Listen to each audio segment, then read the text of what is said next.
Oi, pessoal! Hoje a gente vai desvendar o que realmente está por trás da formação de um profissional de educação física aqui no Brasil. É um universo, sabe, muito mais complexo e bem mais estruturado do que a gente costuma imaginar. Esquece só a quadra da escola, a história é bem maior. E para começar, já lanço uma pergunta. O que será que um técnico olímpico, um fisioterapeuta e um professor de escola têm em comum? A resposta, na verdade, está na base da formação deles e já mostra que o campo da educação física é, na verdade, um mosaico de identidades profissionais bem diferentes e especializadas. Então vamos mergulhar nisso. Um jeito bem legal de entender essas identidades é pensar nelas como se fossem tribos. Cada uma tem seus próprios valores, seus objetivos, seu território de atuação, embora todas, claro, compartilhem uma origem comum. E olha só quais são elas. Primeiro, a tribo do alto rendimento, que busca excelência, os recordes, é o mundo dos técnicos olímpicos. Depois, a da conservação da saúde, com foco total em qualidade de vida. Tem também a da estética, bem comum nas academias, né? O objetivo é a beleza dos corpos. Já a educação física escolar tem aquele papel fundamental na base, a formação das crianças. E por fim, a tribo do lazer e recreação. São todas, no fim das contas, faces diferentes da mesma profissão. Certo, mas como é que se formam profissionais para tribos tão diferentes assim? A resposta está na estrutura do curso superior. É um projeto, sabe? Pensado nos mínimos detalhes para construir uma base bem forte e, ao mesmo tempo, abrir caminho para as especializações. Essa divisão da carga horária mínima já dá uma pista bem importante. Dá uma olhada no peso gigantesco, 1.800 horas, para conteúdos de natureza científico-cultural. Fica claro que a base da formação é teórica, é científica. Aí se somam mais 400 horas de estágio, para botar a mão na massa, e 200 horas de outras atividades, como pesquisa e extensão. E aquelas 1.800 horas se espalham por estas 4 grandes áreas. Ou seja, não é só sobre aprender a praticar esportes, de jeito nenhum.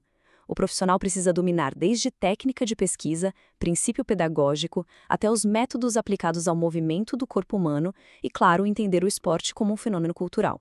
É essa base tão diversa que permite que aquelas tribos especializadas existam.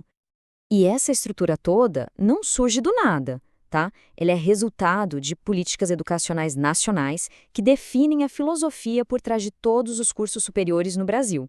A ideia é buscar um padrão de qualidade e de relevância.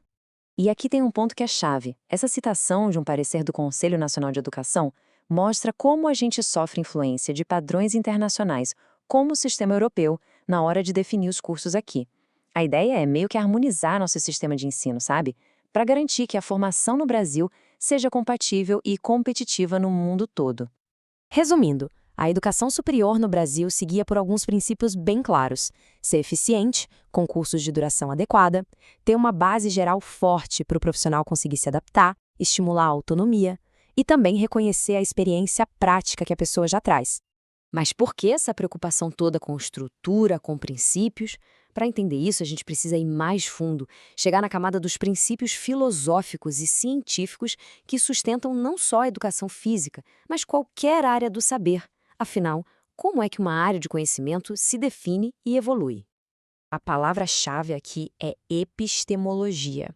Parece um nome complicado, né? Mas é basicamente a área que faz as perguntas mais importantes. O que é conhecimento? Como é que a gente valida esse conhecimento? É a ciência estudando a si mesma, tentando entender as próprias bases.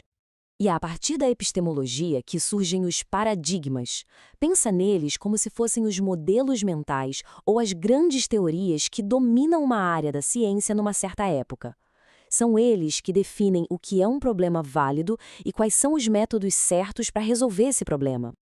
E o que acontece quando um paradigma já não dá conta de explicar as coisas? Aí ocorre o que a gente chama de ruptura epistemológica. É uma verdadeira revolução no pensamento, onde o modelo antigo é trocado por um novo, mudando completamente o jeito que a ciência vê o mundo.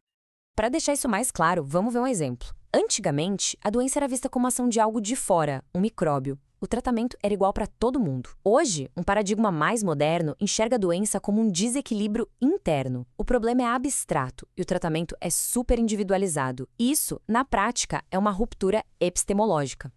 Agora, vamos conectar tudo isso. A gente viu como a ciência evolui, como um curso é estruturado, mas por que tanto rigor? É porque toda essa organização reflete uma preocupação muito maior, uma que vai além da educação física e se conecta com desafios educacionais do mundo inteiro. Toda essa busca por estrutura e qualidade na formação profissional aqui no Brasil, na verdade, faz parte de um movimento mundial. A Conferência de 1990 foi um divisor de águas, estabelecendo o compromisso de atender às necessidades básicas de aprendizagem para todo mundo. E os dados da Unesco daquela época mostravam o tamanho da urgência. Em 1990, a gente tinha quase 1 bilhão de analfabetos no mundo. 10 anos depois, o número ainda era assustador, com 942 milhões de pessoas. 22%. Para a gente ter uma ideia do que isso significa, no comecinho do século, mais de 1/5 da população do planeta não sabia ler nem escrever. É um desafio, assim, imenso, que exige sistemas educacionais muito fortes e bem estruturados em todos os níveis. E trazendo o problema para mais perto da gente, quase 18% de todos os analfabetos do mundo estavam aqui, na América Latina. Isso só reforça o porquê de políticas educacionais tão robustas como as que a gente viu serem cruciais para o Brasil e para toda a região. E para fechar, fica uma reflexão. A gente viu em detalhes a estrutura de um único curso, o de Educação Física. Ele funciona quase como um microcosmo, um pequeno exemplo de como a gente tenta enfrentar desafios gigantes. Pensa só, se para formar um bom profissional de educação física é preciso tanto planejamento, tanta ciência e política, imagina a complexidade e a seriedade que a gente precisa ter para construir um futuro onde a educação de qualidade seja de fato para todos.